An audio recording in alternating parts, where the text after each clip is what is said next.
amiga. Kayo po ba ay madalas ginagabi sa pag-uwi galing sa trabaho? Anumang lakad? Yung iba dyan, yes, for sure. O kaya naman, pumupunta kayo sa mga lugar na maraming tao. Tapos biglang may taong lalapit sa inyo, tapos may gagawing ganito. O, di ba? Or hindi, di ba? Hindi magandang bagay. Kanino ka hihingi ng tulong at paano iligtas ang iyong sarili? Mahirap yun. Tama, pangmalakasang self-defense tips po gamit ang mga ordinaryong bagay gaya ng payong, ng bag, ballpen at iba pa. Yan po ang ating pag-uusapan ngayong umaga dito sa ating pangmalakasan. At para turuan naman tayo. Diba? Yeah. May pangmalakasang art card pa tayo. Tingnan mo naman. At para turuan tayo kung ano ba ang pwedeng gawin para protektahan ang ating mga sarili sa mga alanganing na sitwasyon, ay makakasama naman nating dalawang taekwondo experts na magtuturo sa ating ng simple pero effective self-defense techniques. Oo, kaya mga kada, tumutok na po. This could save your life or the lives of your loved ones. Kaya i-welcome na po natin sa kada umaga si Coach Jadiel Dakderan and Coach Rachel Arellano. Hello! Good morning! Good morning! Welcome po to kada umaga. Thank you very much po for being here, Master Jadiel and Coach Rachel.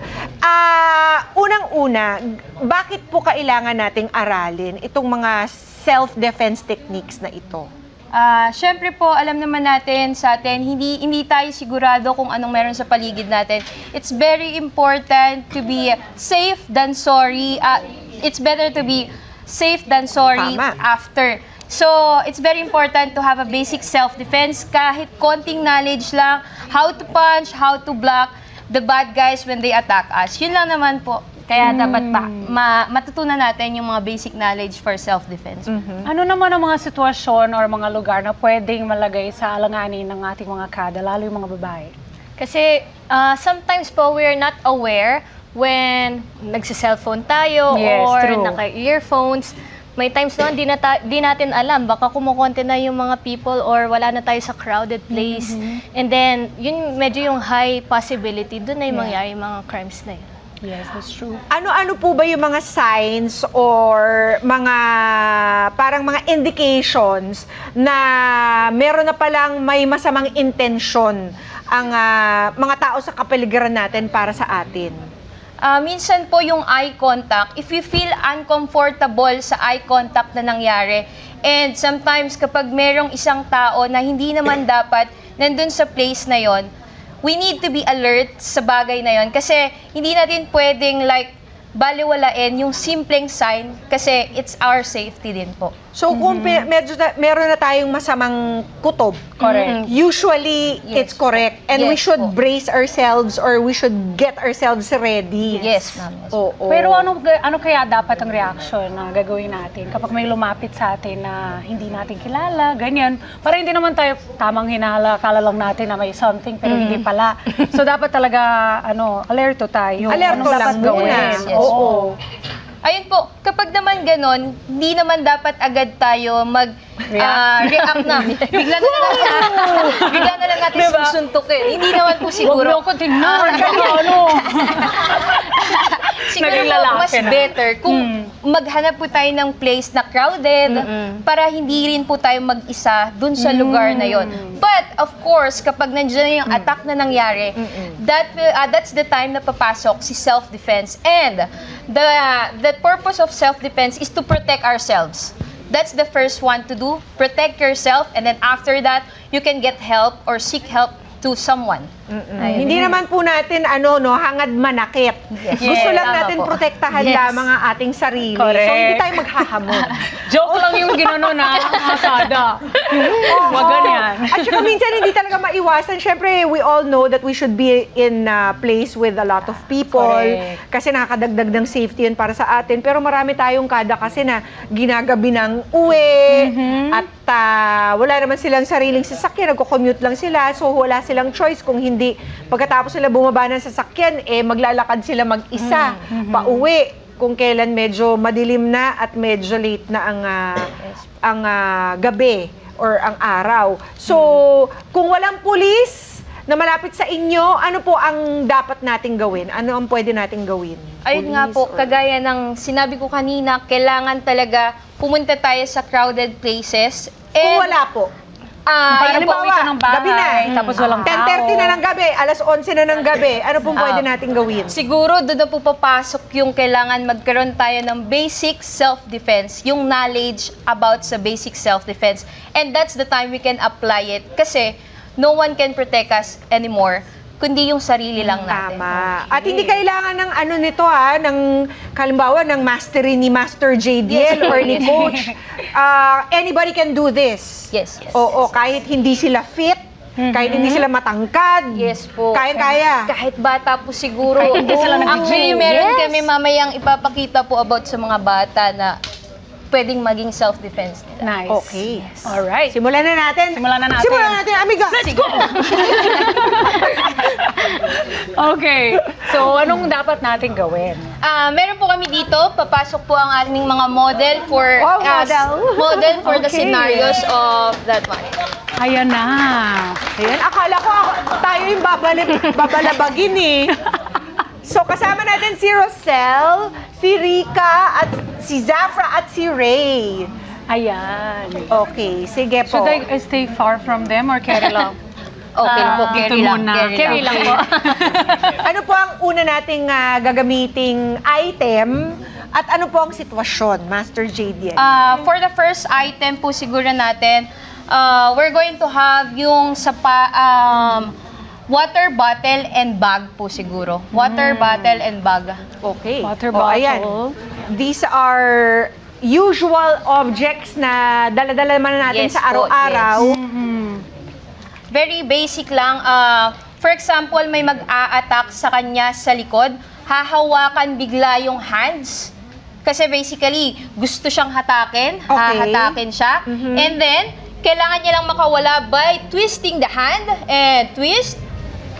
And then, you just need to hit the item to the face of the bad guys or yung mga attackers. And go. Aray ko. Ala! Yeah. Okay, siguraduhin nyo lang na masamang tao po. Nasa likod ninyo, baka mamaya mister nyo lang. Gusto Direct, makipag-hold. sorry. Dito ako sa tabi ni Pia. Sorry na. Baka mamaya matatamahan din ako. Ay, baka mamaya. Pwede natin gamitin. Okay. Pwede natin gamitin Siguraduhin dyan lang po. yung mga susi, pwede rin ng ballpen or anything. And then now, kunyari wala tayong gamit, tayo lang, mga girls, naka-heels tayo, merong biglang hahawak sa atin na gusto tayong kunin. And you just need to pull the hand, and then strike with your knee and backward like horse. Parang kabayo lang kayo sisipa. like And horse. pang, sa groin. And go. Yun. Yan. And then you can push away yung mga nag-attack sa atin, and then you can run and then seek help. Okay. Very basic, hindi nyo kailangan maging black belts to do it. Tama. Apo. Okay. And then next scenario, for example, for hold up, medyo serious siya. Kunwari, may mag-hold up sa inyo. Yung arm nakalock sa neck nyo, and then there's something na nasa side nyo. Kailangan nyo lang i-push ng hard yung siko nyo sa tagiliran, and check. And you need to push away the guy. Push it away and go. And you can start running and seeking help again. Again, our intention is not to bugbugin yung bad guy. Kailangan lang natin makaalis sa kanila para ma-protect natin yung sarili natin. Naku, paano po kung halimbawa may dalang kutsilyo or... Oo nga. Kapag Ayun, meron kagaya po nun, yun nandito, kailangan yung attack, yung first blow natin, ayun po, itip lang namin, make sure the grip of your hand is tight para yung arms, yung hands down here is powerful. Kailangan nakagrip siya and blow it fast. Okay, so Blow yun. it fast, yeah. And then, pwede nila yung mabitawan and yung pain mararamdaman, go away right away and then push. Yeah. Paano naman po pag Kailangan medyo ballpen? mabilis, no? Kailangan talaga po Ballpen. i-save nyo tong segment na to Oo, at i-practice correct. nyo. Di ba, no, Master? Para pag in-execute nila, mabilis. Tapos talagang may force. Yes, Sanay po. na sila, may body memory na. Apo. Yes, for example, kagaya naman sa ballpen. Ganun din. Parang sa ballpen, pwede rin if hawak nyo siya. Ballpen. Eto, I have one. Just in case. Yan, meron Ayun, sila. we have ma'am.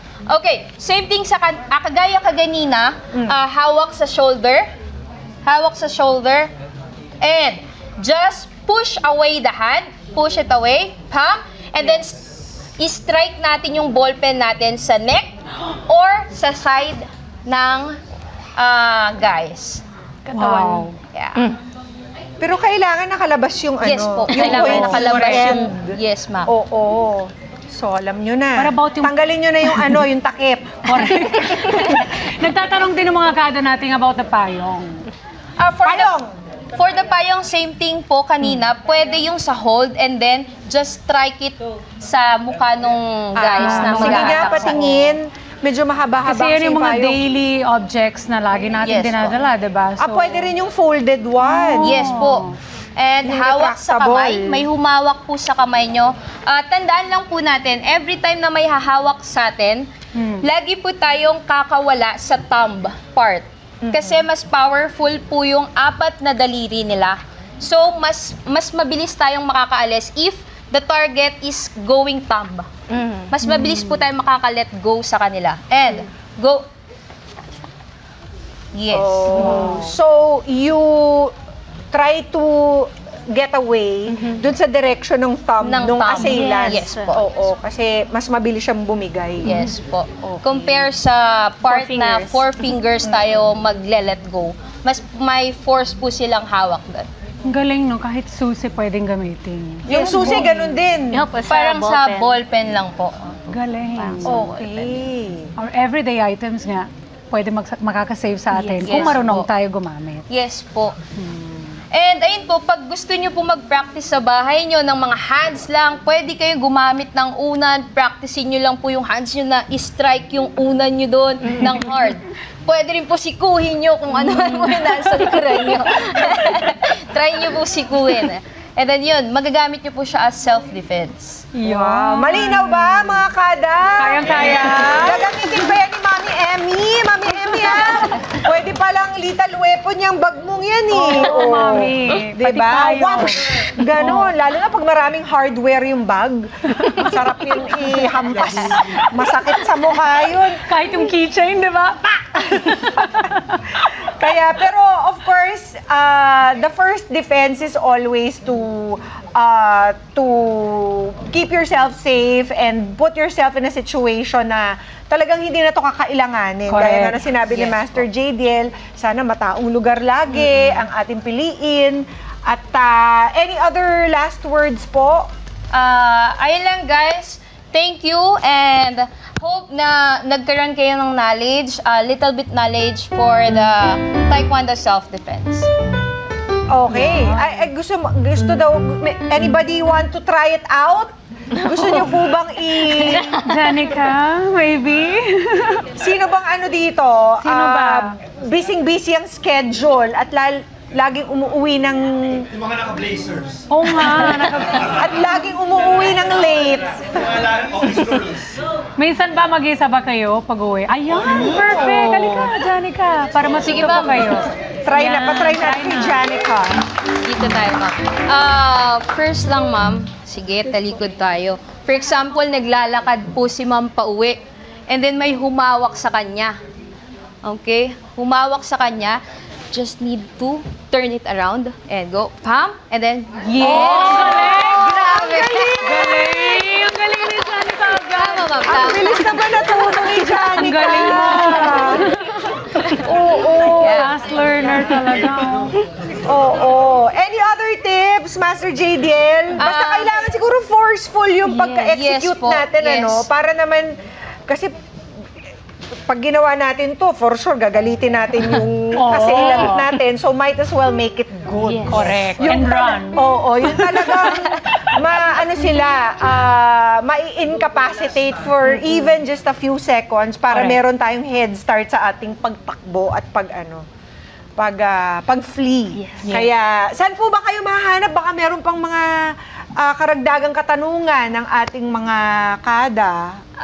You can find us in Facebook, IG, and TikTok. You just need to search Sara Arellano Taekwondo and just message us. You can message also us in Viber and WhatsApp.